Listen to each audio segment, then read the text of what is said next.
Hello, and welcome to another episode of Virtual Legality. I'm your host, Richard Hoeg, managing member of the Hoeg Law business law firm of Northville, Michigan. And I am here today with a special episode of Virtual Legality, and one in which I think we are going to talk about perhaps the most important topic that I have ever discussed on this channel or in this show.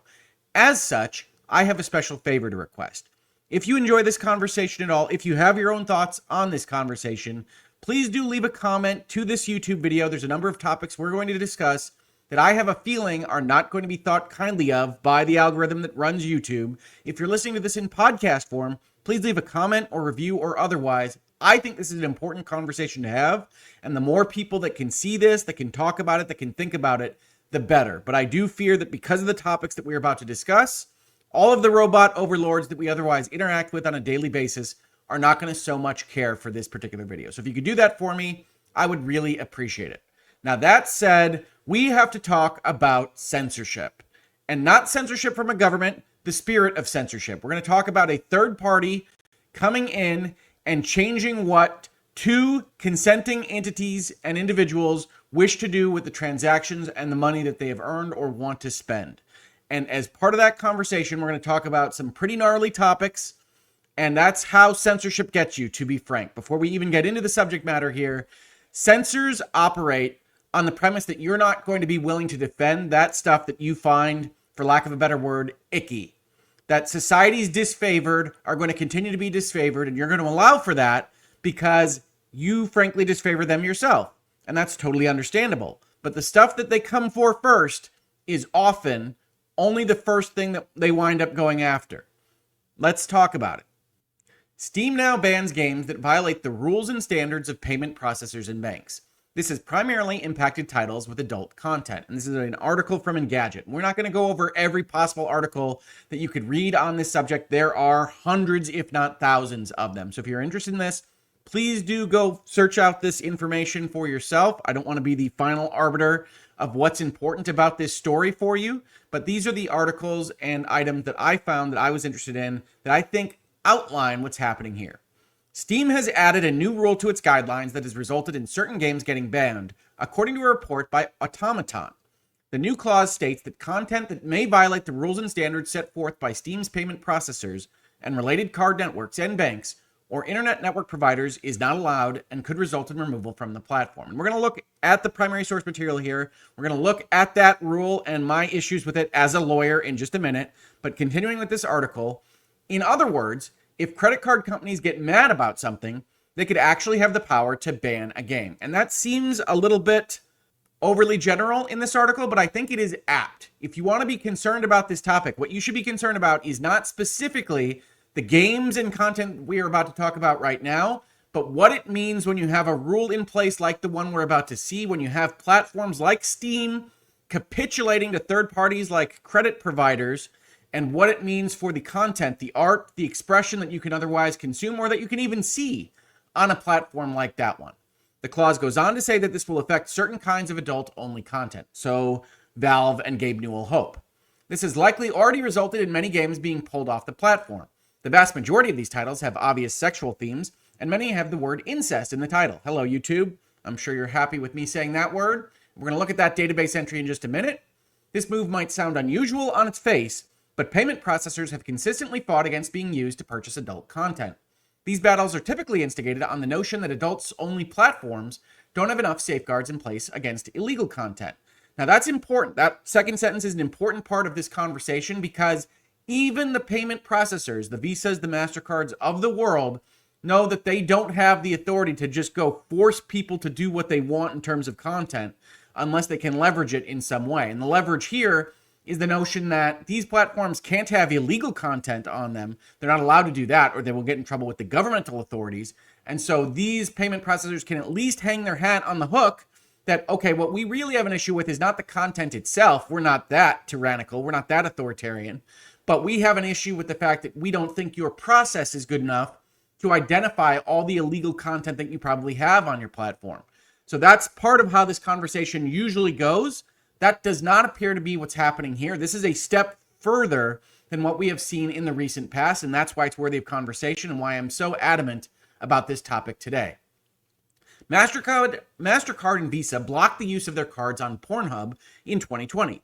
MasterCard went a step further in 2021, adding language to its specialty merchant registration requirements that announced banks that connect merchants to our network will need to certify that the seller of adult content has effective controls in place to monitor, block, and where necessary, take down all illegal content.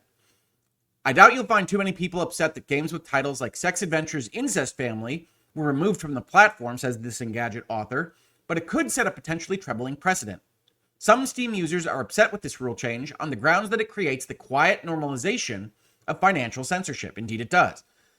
In other words, if gigantic financial institutions get to decide what is appropriate and what is not, who is to say it won't eventually impact regular games? Now, that's a perfectly apt question, and I understand why it's framed this way, but I would caution anyone reading this article or looking at this topic in general to separate out regular games and not regular games on this issue. One thing to note, and we'll get to it when we look at the Steam rules in particular, is that Steam and every other platform that operates in the West already outlaws the contributions that are illegal under whatever jurisdiction they're operating in, right? That's how you have to operate as a citizen of whatever jurisdiction you find yourself in.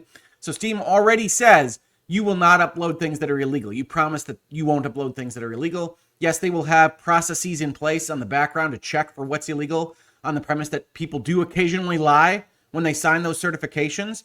But understand that this is an additional rule to what is already banned from platforms like Steam. You can't upload things that are illegal. So we're capturing something that is already allowed in whatever jurisdiction and whatever country, society we're talking about.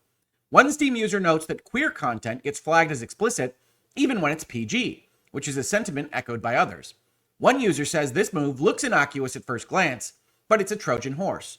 And by the time we get to the end of this video, I think you will understand why I say this, but the very first thing I would recommend to anyone following this story, whether it's with me or elsewhere, is that you don't look at something like this, censorship by a third party, as something innocuous on its face. Even if you think that the games that we're going to look at here are not worthy of your protection, you have to understand that the concept of third-party censorship, of forcing Steam, a platform that is otherwise willing to sell something, to not sell something that is otherwise legal in the area in which they're operating, to not sell it because you don't like it as the payment processor, or as we will see an advocacy group behind the payment processor's move in this particular respect, that's not an acceptable way to live in a modern Western democratic society.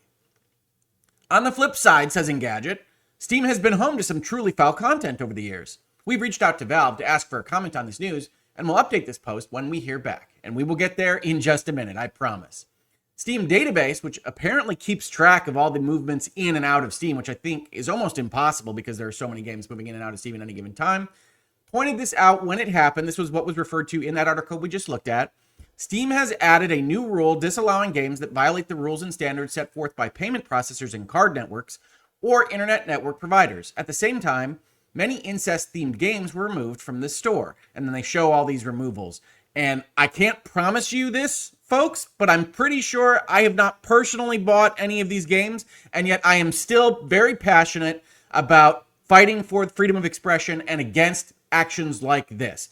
If Steam wants to make a rule that says these things are unacceptable to us and we don't want to sell them, they're a private company that is fully within their rights. But by the time they are getting forced on this particular issue by what amounts to an infrastructure company that dominates the movement of money that you've otherwise earned to pay for things that you want to buy across banks, then I've got an issue with them being forced in this particular way. And no, this is not a defense of Steam. I find their actions here to be very weak.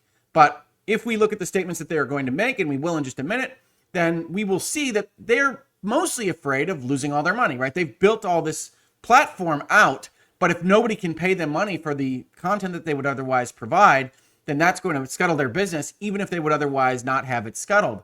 So I understand the leverage that Visa, MasterCard, or other payment processors have over a platform like Steam.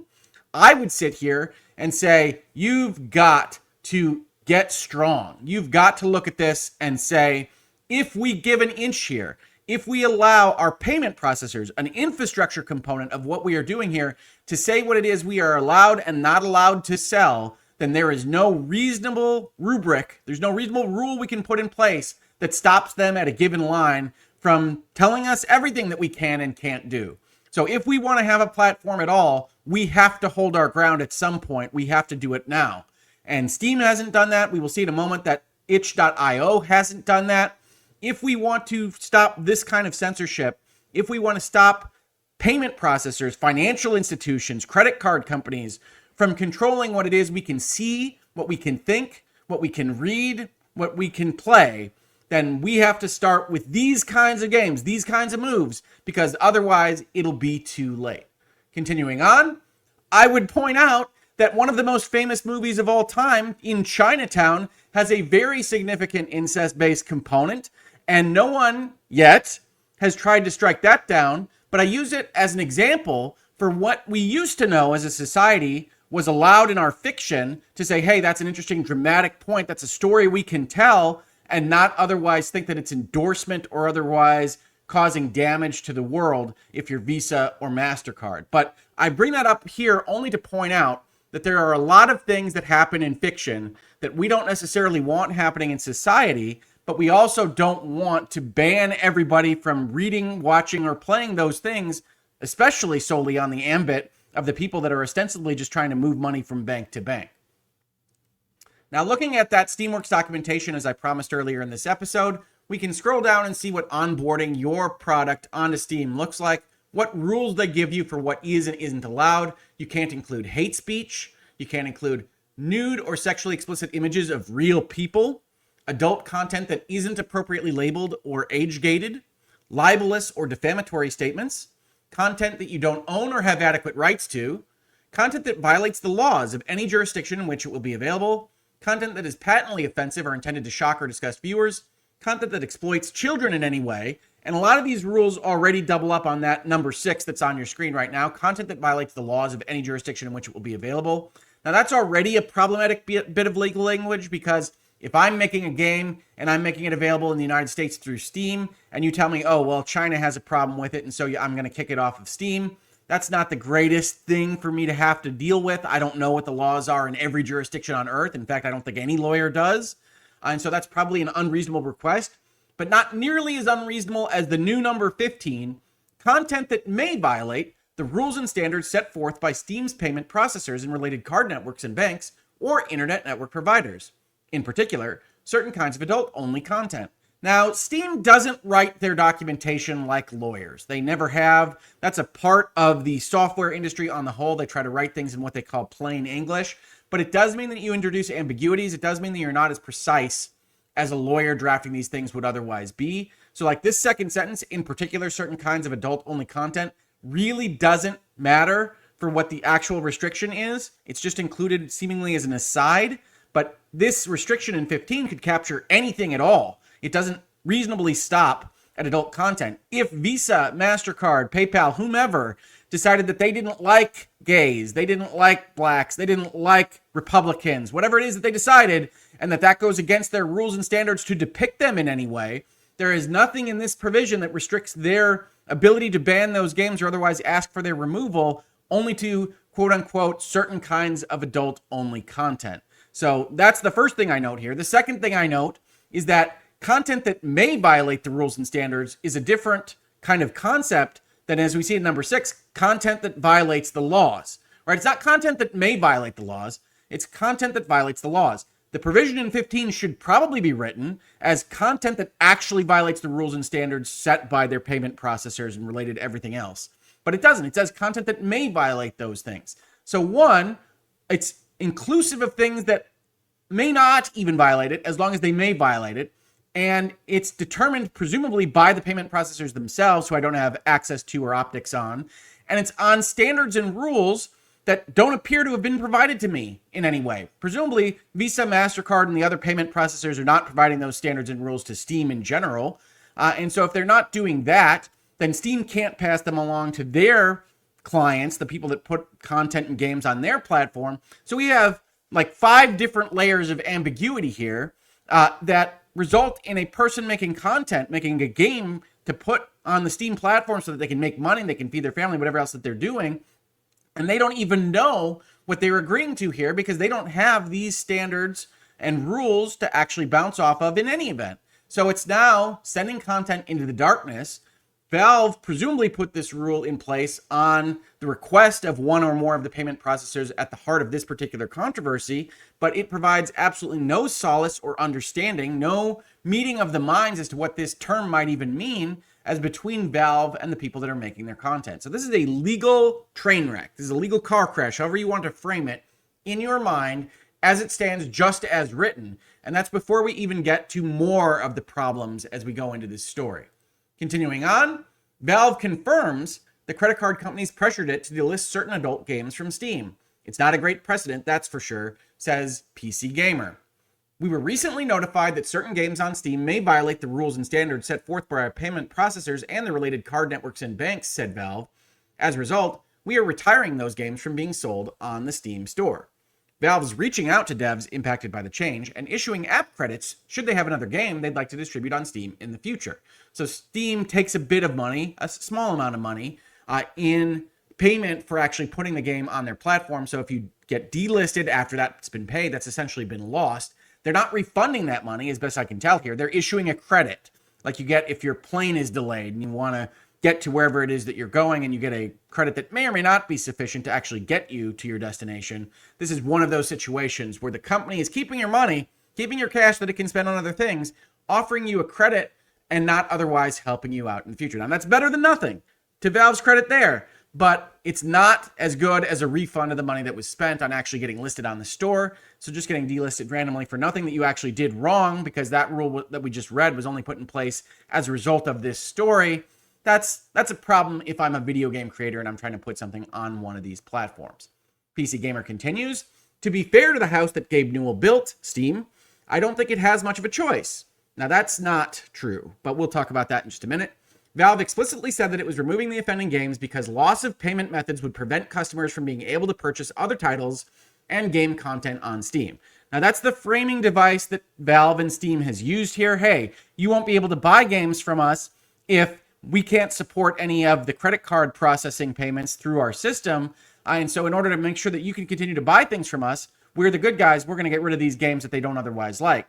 But it's not too far afield to suggest that what Steam is really concerned about is if you can't buy the games from them, they can't get the money from you, right? So they're saying, okay, we'll get rid of these, I think it's about 500 games, because we want to make sure that we can continue to get money from you. But Steam is a giant entity, and Valve is a giant corporation in this space. One of the reasons this story is so interesting is because usually you see something like this go up through the smaller platforms, through the smaller companies until they get to the really big fish. Here, the story actually begins with the big fish. Steam is the biggest fish in the PC gaming market, and you would expect Steam to have the strongest backbone on a question like this. Look, all right, payment processors, if you're really going to kick us out, if you're not going to process any of these payments, that's a huge amount of money for you, payment processors. They take a cut out of every transaction they help facilitate, and so you have to get rid of that off your bottom line, and we'll figure out a way around this. If we're Steam, we'll figure out a way to have a secondary marketplace where we only sell gift card bucks and that you can't otherwise look through and figure out what those gift card bucks are being spent on. We'll sell those gift card bucks. We'll make our own financial system and we'll make all the money. We'll do even better because we're not paying credit card or processing fees at all. And you guys can go take a walk off a short pier. Steam didn't do that. Steam said, nope, all right, we'll capitulate on this. And that's one of the areas where I think this story is not being discussed enough. The platforms are in by far the best position to fight this entire endeavor, and Steam bending the knee, Steam yielding the ground, whatever you want to frame that particular metaphor as, is going to speak to the other platforms that don't have nearly the leverage or power of Steam and Valve. And so they have done everything but lead on this enormously important question of freedom of expression, what art means, what people should have the access to, either in their gaming, their video, their reading, or otherwise. And by capitulating in this way, they have done a great disservice to everyone that believes in that freedom of expression.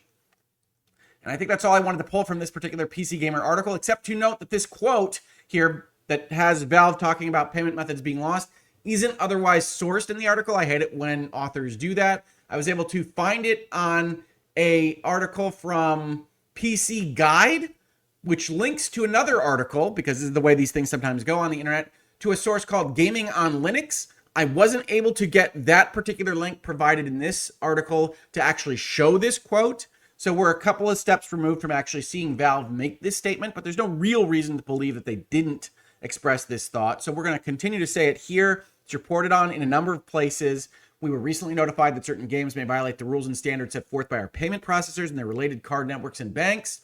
As a result, we were retiring those games from being sold in the Steam store. We are directly notifying developers of these games and issuing app credits should they have another game they'd like to distribute on Steam in the future. And if I were those developers, I would be very cautious about wanting to distribute on that platform at all, except that if you want to make a PC game available to the biggest audience, you're going to use Steam. And I think Steam knows that, so they can do something like this to developers that they otherwise think of themselves as quote-unquote disfavored. And so this is going to be okay for them, but it shows a tremendous lack of backbone from Steam, because you do not give an inch like this and not expect to ultimately give a mile, which is in fact what we see as part of this story. That's the Steam part so far. But as we see from Nicole Carpenter at Stephen Totillo's Game File, which is one of my favorite sources right now for quote unquote serious or hard games journalism at this point, crackdown on sex video games goes wide, alarming developers and impacting award-winning titles. Thousands of NSFW, not safe for work games, currently can't be found when searching the popular itch.io marketplace. And if I pronounce it as itch.io at some point, that's how I think of it in my head. So I apologize for anybody that uses that platform. That's not where I regularly go to game. But I believe they prefer itch.io. I will try to say that as much as I can.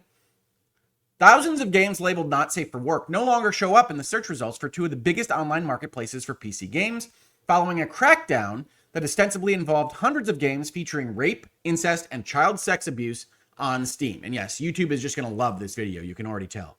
But the mass de-indexing of thousands of games and other pieces of media has had a broader, if potentially temporary, impact, censoring any games flagged as having sensitive content.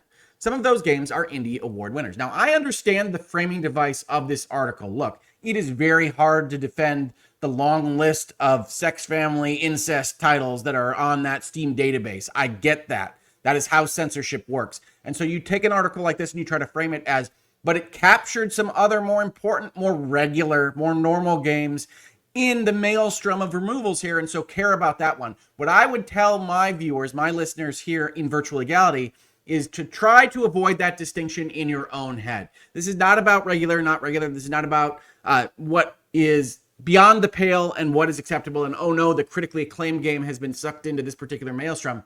It is about censorship. It is about the fact that someone outside of the people that are otherwise trying to make content available wants to say that shouldn't be allowed, but they are not the government. They are not elected to anything.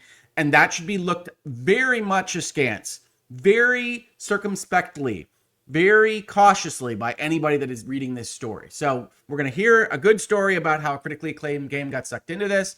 That's fine. That's bad. But that should not be the only impetus behind being concerned about this particular set of events. The crackdown on sex-related games began earlier this month with mass delistings of games on Valve's Steam marketplace. A purge of another sort began early Thursday, a few days ago now, as game distribution platform itch.io, which is largely focused on indie creators, suddenly pulled all adult and not safe for work content from its search and browse pages. The games are there mostly, just not findable via search, which is the equivalent of being dead. In its efforts to assess its content, itch.io has seemingly pulled any content marked as sensitive, including Independent Games Festival's awards Seamus McNally Grand Prize and Nuovo Award winner Consume Me from developers Jenny Jiao Hisia and AP Thompson, or Thompson is probably more likely there. I apologize for any mispronunciations there. Consume Me is a personal game about disordered eating and diet culture, and Hisia said she's not even sure if she tagged the game as sensitive. The demo has been up on itch.io since 2018. Yes, I believe I saw it on a Day of the Devs. There's nothing that would earn it a mature content rating. What's unclear is how long it'll take to return. If it isn't re-indexed by our launch date of September 25th, then we probably won't launch on itch. Game makers on itch.io began to realize on Wednesday that their content was being shadow banned or de-indexed from the digital marketplace. And on Thursday, the itch.io founder said in a statement that the platform took the sudden and disruptive action of de-indexing all adult games and removing others to protect the platform's core payment infrastructure. So the very same thing that we saw Steam say, or at least that it's reported that Steam said, which is we need to make sure that people can still buy things from this platform. But this is a bigger story than all of that. The culling of not safe for work content on itch.io has been deep.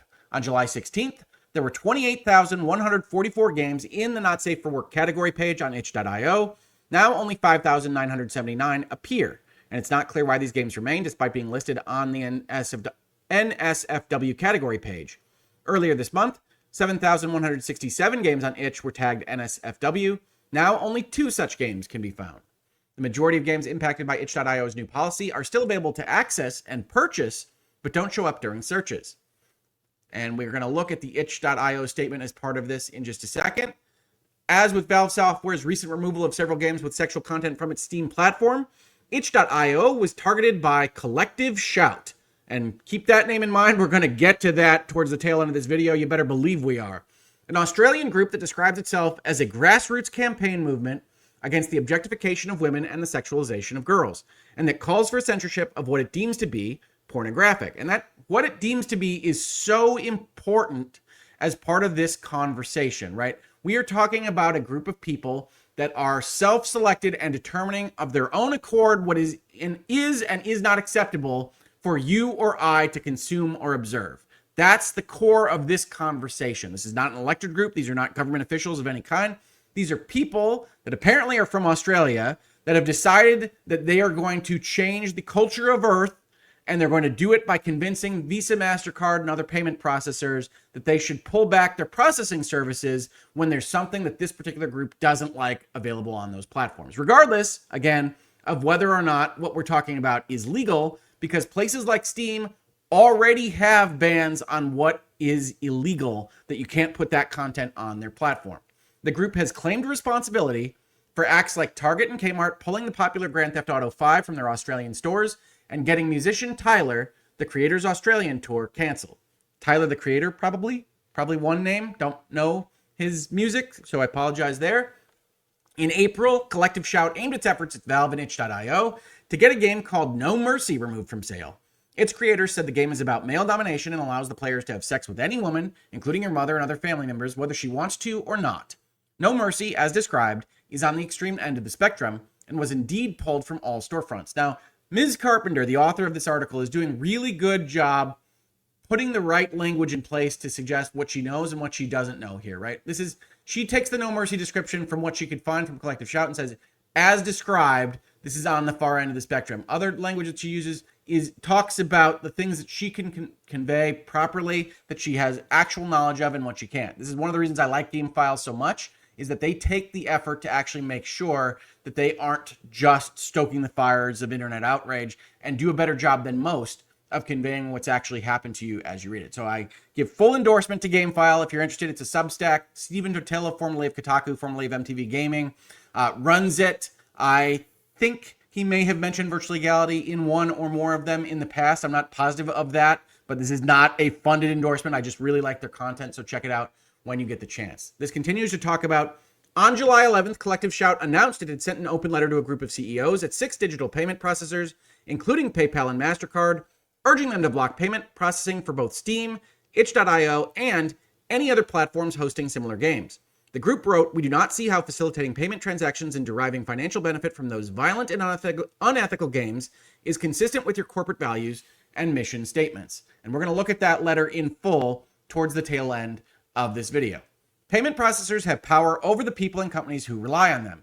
If MasterCard or PayPal were to revoke access to Steam or itch.io, the platform's whole payment infrastructure would collapse. These platforms need a payment processor for users to buy things. Neither the platform holder nor the game developer make any money if access is revoked. We're going to talk about the function of a payment processor again as part of this video, because I think that's really important to understanding what it is they do, what it is they're supposed to do, and what it is they are not supposed to do, such as judging what the money is spent on. So we'll talk about that, I promise.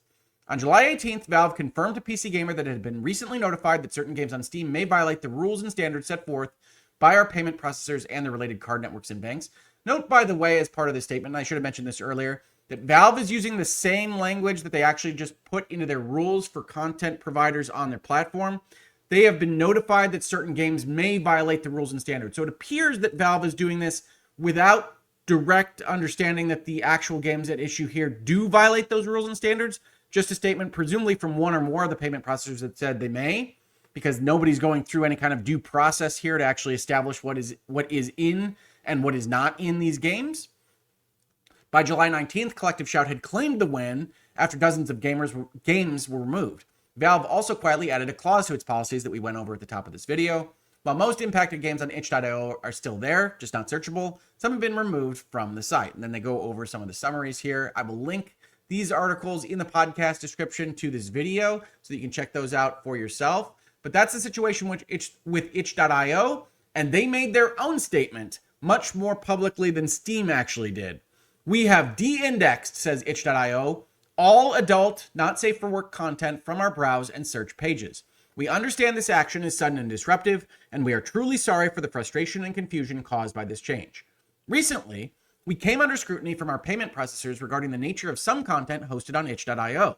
Due to a game called No Mercy, which was temporarily available on itch.io before being banned in April, the organization Collective Shout launched a campaign against Steam and itch.io, directing concerns to our payment processors about the nature of certain content found on both platforms. So 2 things here just from the early bits of this statement. 1, you can see what I'm concerned about as a lawyer and an advocate for the justice system and government and civics in general, certainly in the United States, if not everywhere, that Collective Shout launched this campaign to direct concerns to payment processors and not to go through what normal advocacy groups would do in this context, which is go and seek advocacy from their representatives, go through a governmental process, actually go to those elected to govern these particular issues by the people of those jurisdictions to make policy decisions of this type. Instead, Collective Shout said, we are the makers of policy. We can decide what is allowed and not allowed, what should be acceptable, and we can take this key linchpin of the infrastructure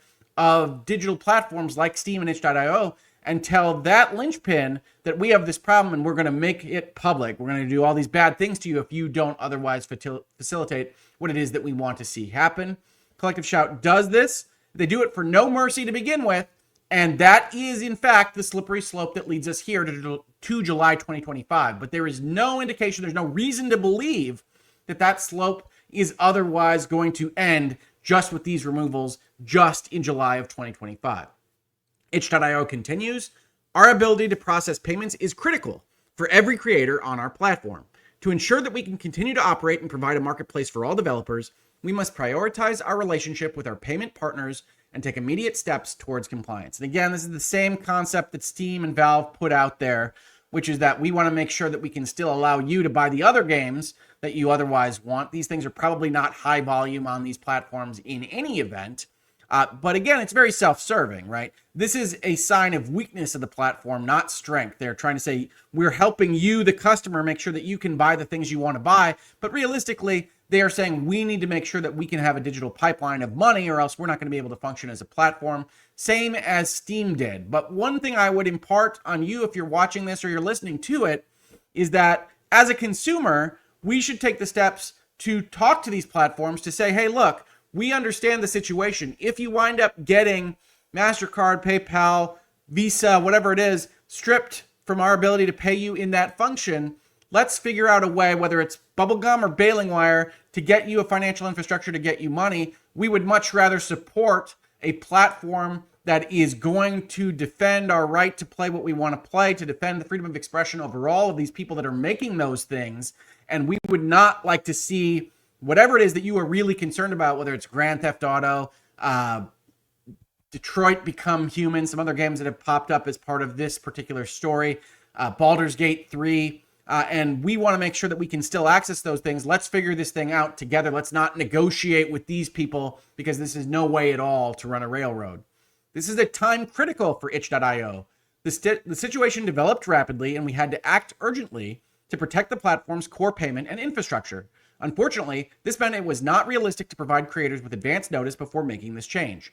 We know this is not ideal, and we apologize for the abruptness of this change. So behind the scenes, one thing I can see from this statement is that whatever payment processor is working behind the scenes on this, whether it's Visa, MasterCard, PayPal, or someone else, they are working with substantial leverage. They are pressuring these platforms to act with haste, regardless of how that might deleteriously affect the contractual relationships they have with their own client base, the people that make content for their platform. And That leverage is sufficient enough for both Steam, the big dog, and itch.io, the smaller dog, to say, yes, we'll capitulate to that request. And that's a problem, right? When we talk about the power that these corporations have, we usually think about it as a consumer-facing power. This is business to business, but it is a power that is self-evidently very substantial and is driving these platforms to make concessions that they otherwise do not appear to want to make, right? Both of the statements from Steam and itch.io certainly evidence a kind of frustration that they are having to do this at all. They know this doesn't reflect well on them. They know this does not help them with the relationships they have with their content creators. But they say this is a time critical moment. We are currently conducting a comprehensive audit of content to ensure we can meet the requirements of our payment processors. Pages will remain de-indexed as we complete our review. Once this review is complete, we will introduce new compliance measures. For not safe for work pages, this will include a new step where creators must confirm that their content is allowable under the policies of the respective payment processors linked to their account. Now, at least itch.io says, at least in reading this, that they will link whatever policies, procedures, standards, and rules these payment processors are talking about to the request for confirmation. Otherwise, you just have to confirm into the void. Steam is asking you to confirm into the void the entire time, saying you promise that what you uploaded may not violate the standards and rules put forth by these payment processors. No, we're not going to tell you what those standards and rules are. Yes, those standards and rules might change on the fly behind the scenes. You still won't know what they are, but you're going to promise to us that what you are making may not violate them, which is almost impossible as a human being to actually make that certification. But if you want access to our platform, you're going to make it. And if there's liability to be affixed somewhere along the line, you're just going to have to be liable for that. And we're Steam and we don't care because we're big. We ask for your patience and understanding as we navigate this challenging period. I'm sorry we cannot share more at this time as we are still getting a full understanding of the situation ourselves. We will post a follow-up on our blog if the situation changes. And that's itch.io, right? This is Steam, this is itch.io. This is the same kind of story happening in multiple places here. And yet we aren't seeing the kind of noise that I would expect to see from video gamers and from video gaming outlets about this particular story. Yes, I've seen IGN articles. I've seen some other places cover it kind of superficially.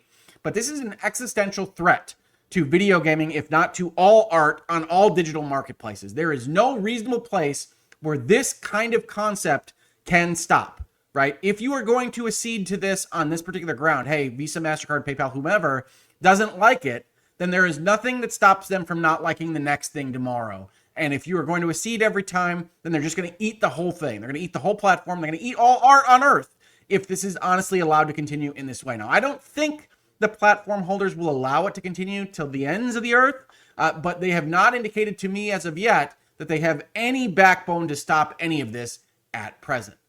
Now, what are payment processors? We need to talk about that to understand what it is that they are doing and what it is that they shouldn't be doing. Payment processors is from a website called The Retail Exec, what they are, how they work, and top tools. So this is written as if you are a merchant, as if you're Steam. You are putting together an online e-shop of some kind, and they want you to know what it is a payment processor even does. And so we're going to look at it with that eye. A payment processor is a service that helps businesses accept and process electronic payments. It acts as a conduit, securely transmitting payment information between the merchants and customers' banks to complete the transaction efficiently. The payment gateway captures, verifies, and encrypts your customer's payment information before transmitting it to the payment processor. It bridges the physical gap between your online business and your customers, fulfilling the role of a point-of-sale system in an in-store setting. Upon receipt, the payment processor then takes over. It sends the encrypted data to the financial institution for approval. Then it shuttles the funds safely from your customer's bank or credit card company to your merchant account. However, since providers like Stripe and PayPal can serve as both the payment gateway and payment processor, things can seem a bit complicated to the average e-commerce manager and business owner, or the standard average person that's looking at these things from afar. To help you avoid the confusion, let's break down how they're different. And then they have a nice table here. I've given you a quick rundown of how payment processors work, but in this section, we're going to go deeper. So before we dive into the process, let's take a look at definitions. The card holder, your customer who initiates the transaction. For us here in Virtual Legality, that's you and me. The people with the Visa or the MasterCard. The merchant, the seller who receives the payment. Steam, itch.io. Payment gateway. In the case of Steam and itch.io, I believe itch.io, I don't think I've bought anything from them in the past. This is where you're inputting your information into their website. They've created a gateway that is going to encrypt that information. The technology that securely transmits payment information from the customer to the payment processor. So you put all that in, it gets sent over to the payment processor, and the payment processor is the entity that handles the transaction data between the merchant and financial institutions. So it then goes and talks to your bank or the bank that issued the credit card, and then it gets authorization to send the money over to the merchant's bank. The merchant bank authorizes the acceptance of the money, et cetera, et cetera. Step-by-step payment processing flow. Customer initiates payment. Payment gateway encrypts the data. Payment gateway authenticates the payment. Payment processor forwards to the acquiring bank. Acquiring bank communicates with the card networks. Card networks routes to issuing bank. Issuing bank authorizes the transaction, et cetera, et cetera, et cetera. All this happens in minutes, if not less, when you hit that button that says you want to buy something. In fact, it's to the benefit of the merchant to get that process going as fast as possible.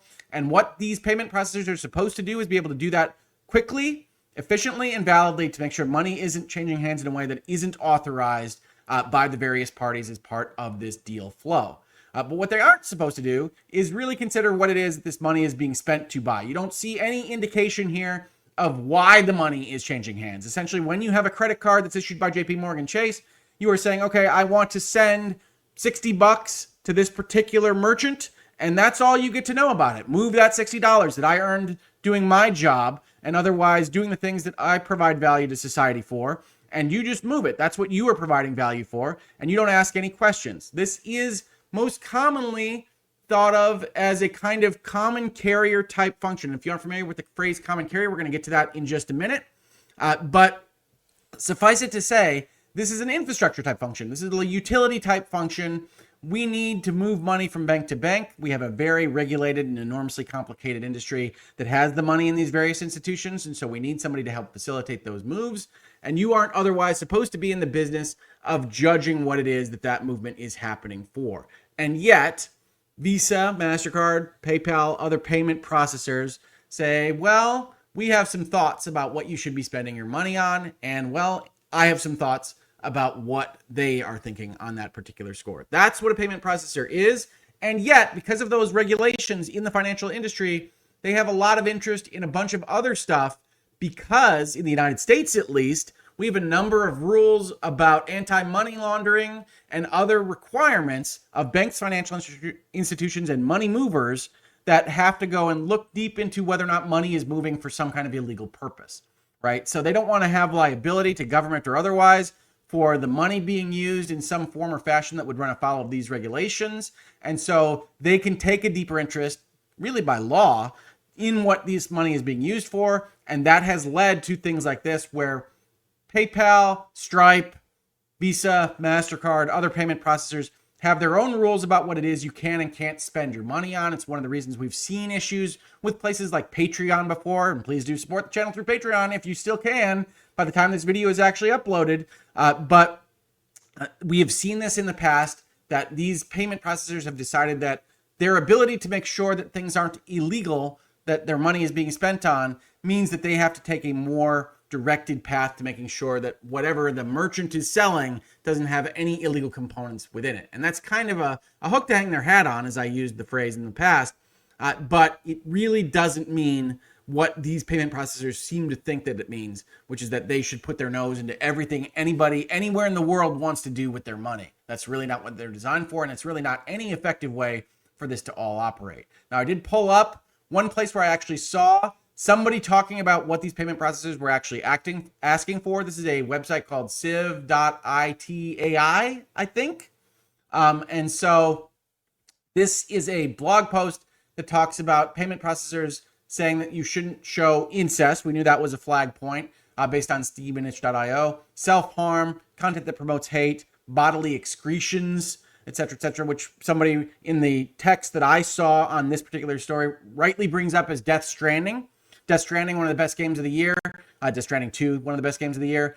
Prominently has a urination feature because you're out there in the wild, and one of the things you can do is urinate in order to relieve yourself out there. And it's not a button I hit very often, but it is a function in the game. Is this the kind of thing that the payment processors would say is not allowed? Certainly, if somebody were so inclined to push the issue with the payment processors, they might have some success there. And you might get an article like the one we saw in GameFile that talks about this critically acclaimed game being removed. But I just want to reiterate that it's not about the acclaim. It's not about the artistic validity that somebody can point to something that says it should be allowed for people to engage in. It is the fact that it's happening at all that is the problem in this particular story. But that leads us to talking about what really needs to be talked about, which is collective shout. Or as PC Gamer once again puts it, Australian anti-porn group claims responsibility for Steam's new censorship rules in victory against, quote, porn-sick, brain-rotted pedo-gamer fetishists, end quote. And things only get weirder from there. This was first reported by Waypoint, which has since pulled its 2 articles on the subject without explanation. The article's author, Anna Valens, has alleged that Vice's parent company Savage Ventures removed the articles due to concerns over their controversial content rather than any error in the reporting. And this is part of that whole kind of slippery slope discussion, which is to say Collective Shout as an organization seems to be very effective at using backroom discussions to indicate that they're going to cause some major problems for whoever speaks negatively about them or whoever doesn't abide by what it is that they want to see happen, such as these payment processors. Collective Shout began in 2009, reports PC Gamer here, co-founded and by self-described pro-life feminist Melinda Tankard-Riest. Collective Shout describes itself as a grassroots campaigning movement against the objectification of women and sexualization of girls in media, advertising, and popular culture. To date, it has been involved in an unsuccessful effort to ban Snoop Dogg and Eminem from Australia, a successful 2015 campaign to prevent Tyler, the Creator, from touring Australia. We saw that reference before. A successful 2015 campaign to pressure Target and Kmart to stop selling Grand Theft Auto 5 in Australia. A petition to ban the game No Mercy from sale, which ultimately led to the developers pulling it from Steam and itch.io. We saw that in the itch.io statement. An unsuccessful petition to ban Detroit Become Human from sale in Australia. And it's unclear just from this summary of the campaigns exactly what issue they had with each, although we can imagine based on their specific issue with sexualization and objectification of women and young girls. And while that is something that I think a lot of people can get behind as a concept, I personally am not a big fan of what I would describe as the coarsening of culture in various degrees. I also don't think that I am the right arbiter of what you or anyone else should be allowed to view, read, play, or what have you. And so when you look at this, you can agree with what they're going for if you are so inclined and still disagree with the methods they use to try to get it, and with not allowing others to otherwise have access to art or media that you wouldn't otherwise want to have access to yourself. The other thing I would point out in this particular paragraph is I do note the description here of pro-life feminist is kind of a strange one, and it's a fight that you see online right now as to whether this group, which has been discussed a lot as part of this story, is in fact a right-leaning or left-leaning group. I think that's a red herring. I think that's a fairly pointless conversation to have. I think it's designed for outrage bait online and in social media circles. The point here is not that they are right-leaning or left-leaning. They certainly have certain right-leaning characteristics that we might associate with things like the Christian right back in the 80s or 90s and trying to squash rap music and various other things, that it looks like that. They also have certain characteristics that they share with things like Anita Sarkeesian and her critiques of sexualization in video games and what should and shouldn't be happening in video games as an industry. And so there are right-leaning and left-leaning characteristics of this particular group and what they're trying to accomplish here. It's not really about that in my mind. It's about authoritarianism versus freedom. It's about tyranny, in this case, tyranny of the minority of another country, in all likelihood, if you're not listening to this or watching this from Australia, against what the majority, what society has deemed to be allowable, what is legal in the way that society functions. And so this is authoritarians versus freedom, not right versus left. To me, you can disagree with that. Again, please leave all the comments you have to anything I say in this video. YouTube is definitely going to need to know that this is not just rage bait, that this is not just outrage, and that it shouldn't just shadow ban this video for all time, that this is an important conversation that needs to be had with more and more people, not fewer and fewer people. On July 7th, Collective Shout shared an update to its NoMercyChange.org campaign, calling on supports to email payment processors to demand that they cut ties with Steam and itch.io over hundreds of rape, incest, and child abuse games. This was followed by an open letter from Collective Shout asking that they immediately cease processing payments on Steam and itch.io and any other platforms hosting similar games. Collective Shout later wrote that 1,067 individuals called and emailed payment processors as part of the campaign. Collective Shout claimed victory the same day. Since we launched our campaign calling on payment processors to stop facilitating payments for rape, incest, sexual torture, and child abuse-themed games on Steam, they've added a new rule to their policies, plus removed hundreds of these games, the group wrote on Twitter. And again, I'm entirely in favor of people going out there and advocating for what change they want to see in the world, or however you want to frame this particular concept. What I am not in favor of is these groups deciding for me what it is that I'm allowed to see, what it is that I'm allowed to read, or otherwise enjoy. In follow-up tweets, Collective Shout wrote that it was experiencing harassment from misogynistic gamers over the campaign, and that there remain 82 games tagged with rape and incest that the group will continue campaigning to have taken down. This is of a claimed 500 games that the group took issue with. Those numbers do not add up, though, and they count what games have been removed and what games seem to still be there on Steam as part of the story. And then they quote Collective Shout co-founder Melinda Tankard-Reyes. All these porn-sick, brain-rotted pedo gamer fetishists so desperate to get their hands on Rape My Little Sister incest games, they're now exchanging clues on how to find them so that they don't all die overnight. Later that day, she shared a long tweet thread further claiming victory with Steam's decision. And again, I don't know that there's actually any evidence that this group is forcing the hand of these payment processors, other than the fact that we can look at what campaigns they've tried to run and the fact that these things have in fact been removed in the past. But this is the kind of thing that you see where they are claiming that they did this, that looks a lot to me like what we might otherwise describe in more serious circumstances to terrorist activity, right? And I don't use that word lightly on this. This is the action of a group that is trying to force bigger parties, governments or what have you, in this case payment processors, to do something, and then is claiming that they got the bigger group to do something after the fact, with threats of various kinds, in this case financial, that these bigger groups appear to believe they could otherwise fulfill against them.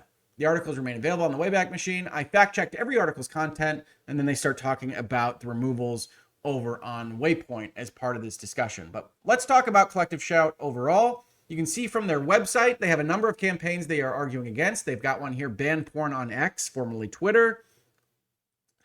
Kids Exposed. Tell these retailers to bin the bunny, which appears to be against a Playboy magazine. And those are the main campaigns on their thread list here. You can see a number of other articles. They do appear to do what they say that they're going to do insofar as being against sexualization and objectification of women. Collective Shout is a grassroots campaign described by them in their About page against the objectification of women and the sexualization of girls. Since our launch in 2010, we've achieved many wins. Billboards objectifying women pulled down, sexualized children's clothing withdrawn from sale, sexually violent games banned, Andrew Tate's pimping courses removed from Spotify, and an age verification trial underway to help protect kids from exposure to porn. Now, whether or not you agree with these particular activities, these campaigns, the issue here is not that their policy is bad. You might agree with it entirely. The issue is that they're trying to impose their policy on, in this case, the rest of the world, without the rest of the world's democratic people's representatives say so, right? The U.S. has determined what is illegal and what is not illegal as part of art and content and all these various things. We have a very robust First Amendment freedom of expression protection here in the United States. We have not otherwise acceded to a small grassroots campaigns movement in Australia dictating what it is that we are and are not allowed to see. And yet, here we are, thanks to Visa, MasterCard, or other payment processors. We want to see a world free of sexploitation, says their vision, where the objectification of women and sexualization of girls is unthinkable. I honestly think in certain parts that's a laudable goal, is to say, hey, I'm not for objectification of basically anyone. I believe entirely in the human spirit, and I believe it so much that I want to see every human be allowed to experience their own freedom of expression and the freedom of expression of other human beings. And yet here we are. Okay, so that's their vision statement. You can read all as much as you want about them on this particular page. Then we get to some more telling quotes. If women choose to participate and get paid, what's the problem? And this is them interviewing themselves. Focusing on the choices of individual women obscures the power dynamics behind sexploitation industries and those who stand to profit from them. Now understand, remember, we're talking about video games here as part of this video. We aren't actually talking about actual women being exploited in this context, unless you're talking about voice actors in some of these games, I presume. Our approach is to challenge the toxic culture rather than focusing on the so-called choices of individual women. So understand what that paragraph says, right? This group that we're talking about here is one that says, yeah, okay, so certain people are consenting to certain things, but you know what? The entire culture is so polluted, is so gone, that they don't even know what they're consenting to. In this case, they're talking about women, but they'd also probably say the same answer with respect to consumers, right? You say, okay, well, who are you to tell that guy over there that he's not allowed to buy that game, especially when we're talking about digital art of these things and not actual women being all involved in this process?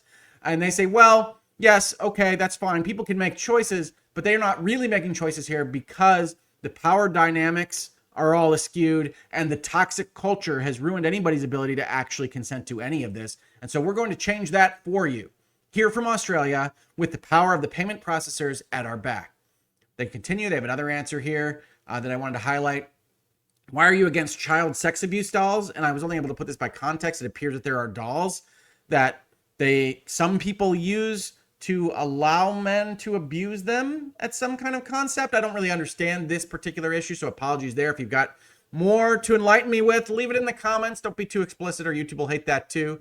But they say, why are you against these things? Isn't it better that predators use these than sexually abuse real children? And their answer, in Australia, this material is illegal. That's fine. Go convince your Australian representatives to make things illegal that you don't like and have them be illegal in Australia. I'm totally okay with everybody in their own jurisdiction running their own jurisdiction. That's what Western democracy means in large part. But that doesn't mean that you say, okay, in Australia, this material is illegal. The Commonwealth Criminal Code prohibits the sale, production, possession, and distribution of offensive and abusive material that depicts a person or is a representation of a person who is or appears to be under 18. Okay, that's fine still, although again, it sounds like you're the ones making the determination that something is illegal here. While some people defend the use of these as victimless, these products serve to normalize and legitimize men's sexual use and abuse of children. That is a perfectly fine position to have. That's a policy position to have. That's what you should be convincing your representatives and the people around you of if it is important to you. As the United Nations Special Reporter on the sale and sexual exploitation of children notes, this material may encourage potential offenders and increase the disparity of the abuse, the objectification of children, comforts offenders in their actions.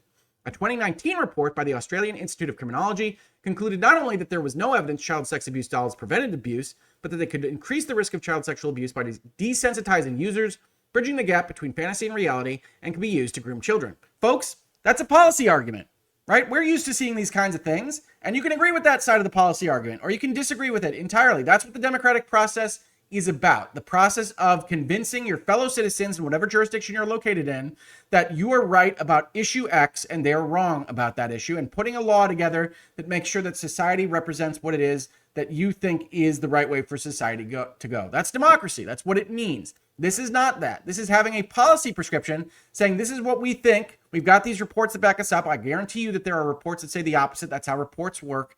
We've got these reports that back us up, and so we're going to use that to back up our particular initiatives. The issue here is not so much with them advocating for policy change. The issue is their methods of advocating for policy change by using the cudgel of what is essentially an essential service, an infrastructural component of the way digital marketplace works in 2025 to make sure that other people, not just in Australia, but around the world, can't experience what they don't want them to be experiencing. And that's the kind of answer that they give. I obviously have my own issues with this particular group and their methodology, but I can still sit here and say, honestly, their concept, wanting to be against objectification and sexualization of young children, is something that I can generally get behind. Convince me, convince our representatives that whatever precepts you would put in the law for these kinds of issues should go into the law, and I'd be in favor of going through that process. But that's how democracy works. It doesn't work this way where you get Visa and MasterCard to wield the weapons of the financial system at your disposal. The letter is directed to PayPal, MasterCard, Visa, PaySafe Limited, Discover, and the Japan Credit Bureau. It follows our investigation, which uncovered 500 games featuring violent sexual torture of women and children, including incest-related abuse involving family members on the Stream and itch.io gaming platforms. And again, their investigation is their own determination. They say these are the things that we find violative of our mental say-so. And yes, right now, I think more people than not are going to agree with there being something wrong fundamentally about media that depicts violent sexual torture of women and children, including incest-related abuse involving family members. But that's where this kind of stuff starts. You saw the earlier article talk about campaigns against Grand Theft Auto. You saw the article talk about campaigns against the game Detroit Become Human. It doesn't end right here. It continues going until everything on earth either complies with what they think should be allowed for you and I to ingest as media, or it doesn't and is banned. Collective Shout had earlier forced the removal of No Mercy, a violent, sexually explicit video game that allowed users to roleplay as a character who rapes and tortures women, from the Steam platform following a viral global campaign, which attracted over 70,000 signatures and international media. 70,000 signatures is no small number, but it also isn't a significant number for the amount of people that play games on Steam. So we are again talking about the tyranny of the minority and not even the tyranny of the majority, which is a phrase you might hear me refer to when we talk about government action in general. Now, they sent this to PayPal, MasterCard, Visa, PaySafe Limited, Discover, Japan Credit Bureau. One interesting thing of this story is that we don't actually know which payment processors are pushing this issue so hard, or at least I couldn't find it in the research that I did to make this video. And so people kind of talk about MasterCard and Visa as the ones that are the most likely here because they are the big dogs. They are the ones that have something like 99% of financial transactions that they help facilitate in the digital environment. So I think it's likely that one or both of them are involved in this, but we don't know for sure. And before we do know that for sure, I do hesitate to name any of these other than to note that this letter was sent to these particular organizations. They continue with their quote, "These games endorsing men's sexualized abuse and torture of women and girls fly in the face of efforts to address violence against women. We do not see how facilitating payment transactions and deriving financial benefit from these violent and unethical games is consistent with your corporate values and mission statements." And that's fine. Go advocate to the private organization like Visa and MasterCard that they shouldn't be doing this thing. But when it leads to something like this, when we're talking about infrastructure and not just access to the App Store or something along those lines, then we've got a bigger issue than what many that are reporting on this story are willing to state it as. "We request that you demonstrate corporate social responsibility and immediately cease processing payments on Steam and itch.io and any other platforms hosting similar games." And they have signatories that include themselves, the National Center on Sexual Exploitation, Exodus Cry, Center to End All Sexual Exploitation, FILIA, Coalition Against Trafficking in Women Australia, along with Michael Salter, professor and director of Childlight East Asia and Pacific Hub. More signatories in that paragraph. And we can find the full letter here because they put it all up for us to read. Your corporations facilitating and profiting from rape, incest, and child sexual abuse game sales. And again, we do not see how facilitating payment and deriving financial benefit is consistent with your corporate values and mission statements is a heck of a thing to say, and apparently is enough to get these payment processors moving on their behalf in this regard. But it is an issue at the end of the day. This is censorship writ large, designed to prevent you or I from playing certain things that we might otherwise want to play. And they're designing it in this particular way so that you can't otherwise easily defend these things, because they are not so easily defendable. But believe you me, if they keep going down this line of attack, they will eventually get to something that you care about, and we would then be essentially under the control of what we're allowed to see, read, hear, and even think of Melinda Reyes of Australia and Haley McNamara of the US, Michael Salter of Australia, Helen Taylor, and all these other signatories to letters like this one, regardless of whether or not we would have them otherwise govern our society. And that's a big issue. It's an existential threat, I would argue. And we see it has affected other societies before ours. Here's an article from 2024 talking about Visa Japan and their CEO that says disabling card payments for legal adult content is necessary to protect the brand. And we go and we look at this article from December 24. It says, hey, they were asked during a Q&A session, why did Visa make their service unusable on sites selling adult content that's legal in Japan? And in response, they say it is sometimes necessary to deny use to protect the brand. He goes on to say that these are complex decisions involving both global and local policies, and that it is important to maintain sincerity and integrity, and we will continue to do so. Now, this jumps out to me again as a corporate lawyer as something that is exactly what I would expect some of these private companies to say. But what we can do as consumers of art, of media, however you want to frame this, if you don't like calling video games art, or certainly not the ones that are named in the Steam database list that we talked about earlier, that what we care about here is not what Visa wants to think of as the brand, right? We care about you stopping the function of a platform unless they do what you say. And that what we need to say as consumers is that the brand, Visa, in this regard, as a payment processor, the brand's importance is in the movement of money. We don't say that what is being sold in these marketplaces is reflective of the payment processor at all. And that needs to be communicated to them in its entirety in order for them to lose their ability to say even this much, that it's reflective on the brand. I am very sympathetic to companies, private companies, not wanting to be associated with things that they don't want to be associated with. I am very sympathetic to that argument. I understand why a CEO or a COO might make the one that we see here. But what consumers can do is say, hey, look, what concerns me with Visa, what concerns me with MasterCard is whether or not the money that I want to spend got to the other place that I wanted to spend it on quickly and efficiently and with no issues on my end. That's what I want to see. That's what I care about. That's what reflects on your brand. Same as if I'm making a phone call. I don't want you at AT&T or Verizon or wherever to be judging who it is that I call. I don't want you to be outlawing 900 numbers or what have you because you think that that reflects poorly on your brand. What reflects poorly on your brand is whether the video works, whether it's a staticky phone call, and nothing else. We're talking about an infrastructural solution, a service that you provide that is in between what is actually happening here. And I don't want you to think or have this hook to hang your hat on that consumers have any relationship between what they are buying with their money or what anybody else might be buying on the platform with their money and what the payment processor is otherwise facilitating. So get it out of your head, Visa, that this reflects on the brand, and consumers, help them get it out of your head because you are going to communicate that that isn't what Visa and MasterCard should be concerned with in the first instance. Or as Nier Automata creator Yoko Taro says, it's a security hole that endangers democracy itself. And this is from the same conversation point in late 2024 about credit card payment companies refusing to process payments for legal adult content. Publishing in similar fields have always faced regulations that go beyond the law, but the fact that a payment processor, which is involved in the entire infrastructure of content distribution, can do such things at its own discretion seems to me to be dangerous on a whole new level. It implies that by controlling payment processing companies, you can even censor another country's free speech. In a follow-up tweet, Yoko Taro goes on to say that I feel like it's not just a matter of censoring adult content or jeopardizing freedom of expression, but rather a security hole that endangers democracy itself.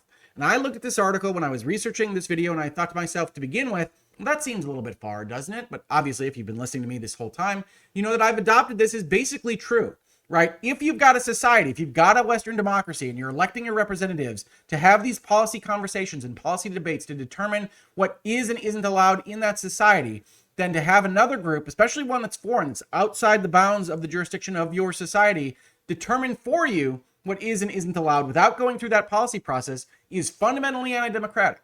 It's fundamentally outside the bounds of a liberal democracy. And so we have to look at those with the correct existential understanding that allowing these operations to happen, allowing a payment processor that has this complete control of the payment processing system to say, we are not going to allow this group in this other country to buy these things that they otherwise want to buy, then that's a problem for the entire process because we have systems to say what's legal and illegal. And if we say something is legal, then you, payment processor, should really have no say in that, especially when we're not seeing anything that suggests that your brand is at all impugned by what Steam or itch.io or Patreon or anyone else actually allows people to spend their money on.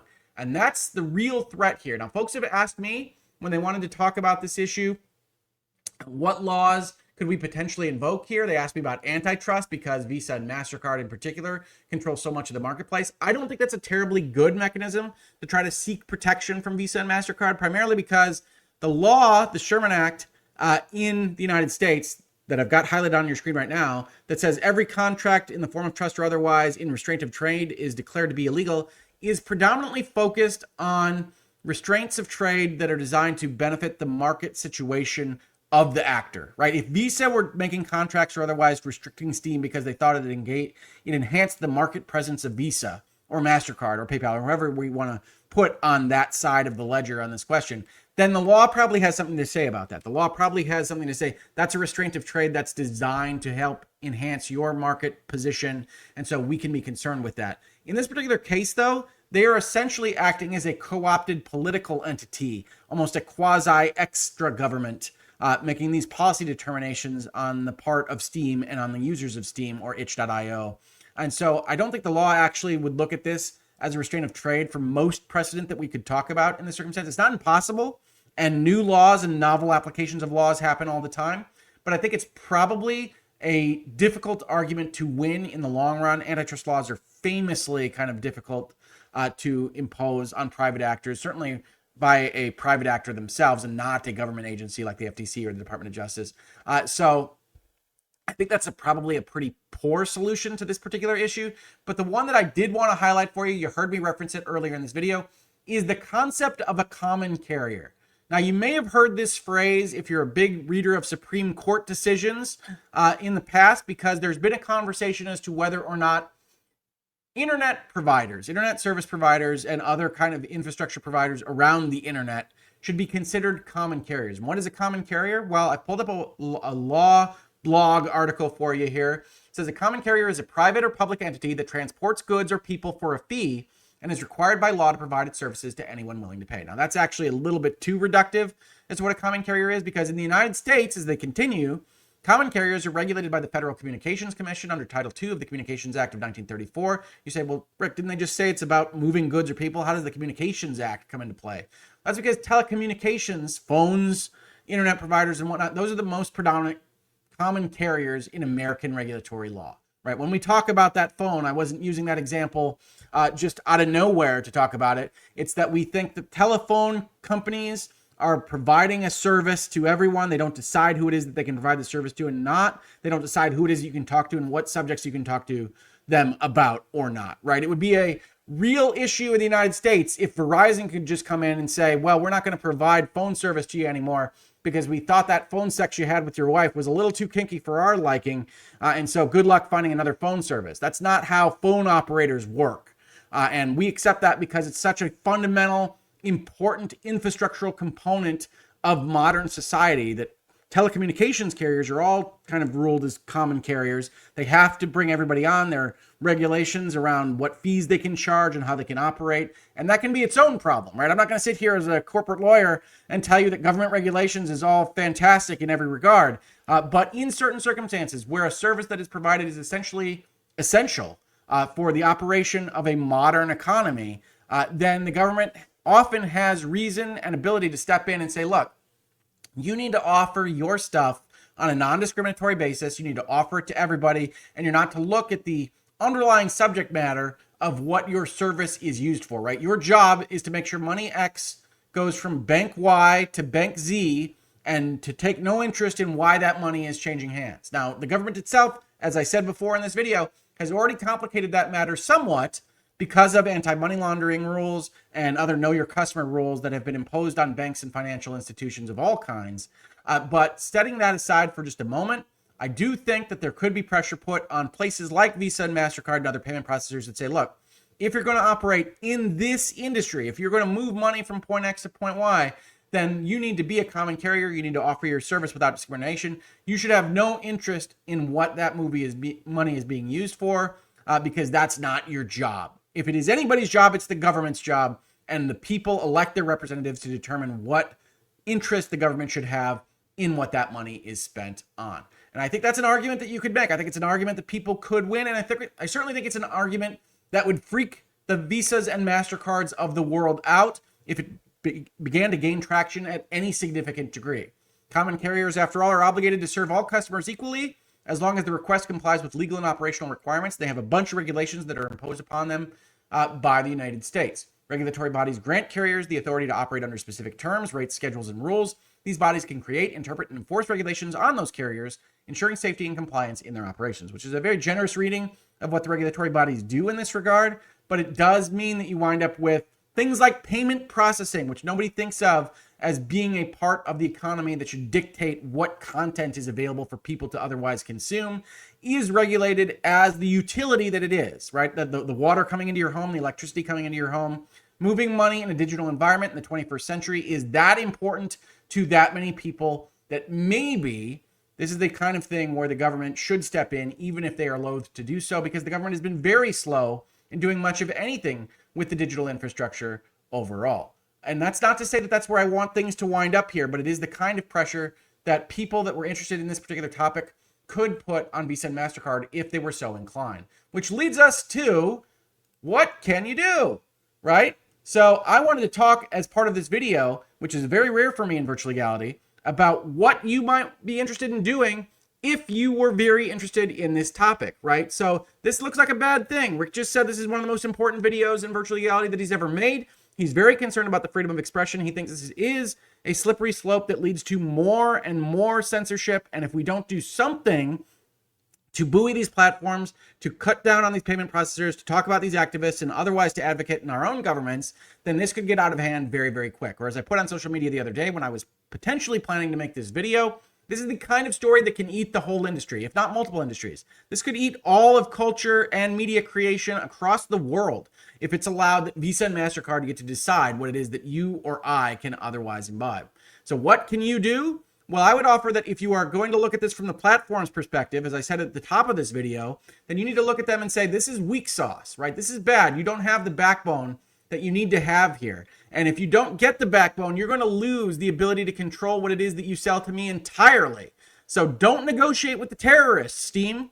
Don't negotiate with the terrorists, itch.io. I understand how scary this is, right? They are telling you we're going to cut off your ability to make money at all, and they are just strong enough to do it. But say, don't negotiate with them. Talk to Steam and itch.io if you're the consumer and say, look, we'll figure this out. I understand that you need to have money to make this function. Figure out how to have your own financial system with gift cards, with app credits, whatever it might be. We'll figure out a way to get that money to you and tell them that it's going to be okay, essentially, right? What these platforms need is to understand that while this feels very threatening, and I'm sure the phone calls are very furious, the emails are very fast and angry, that it's going to be all right. You're going to figure this out. And if you're Steam, if you're the size of Valve, for God's sakes, suck it up and work with your customers to figure out a way that you can get through this without just letting these payment processors decide what it is that you are allowed to sell when your own government has otherwise deemed those things to be legal. So don't negotiate with terrorist platforms. And if you're on the consumer side, tell them that, hey, all right, you think you're worried you're not going to get any money now, then maybe I don't otherwise buy things from you if you otherwise accede to these things, because this is an existential threat to everything I hold dear, not just in video gaming, but around the world in terms of media. Now, to payment processors, it gets a little bit more complicated. Let them know that your brand is moving money, right? Visa, MasterCard, you want to say, we do have an interest in not being associated with these very bad things. I get that. I understand that. But help them understand that nobody thinks of Visa and MasterCard when they're thinking about Bob down the street buying family sexcapades incest story or whatever it is from Steam with the payment processing happening. Bob decided to buy that game with his own money. Steam decided to sell it. That's on Bob and Steam. That's not on Visa. That's not on MasterCard.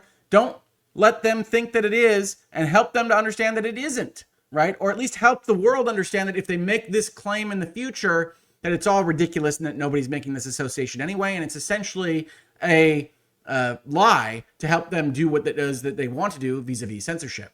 To the activists, say, get elected or get out, right? Okay, you want to go and you want to make these policy arguments. You want to say this particular research article in Australia is more important than this other research in Australia that you might otherwise be found somewhere else.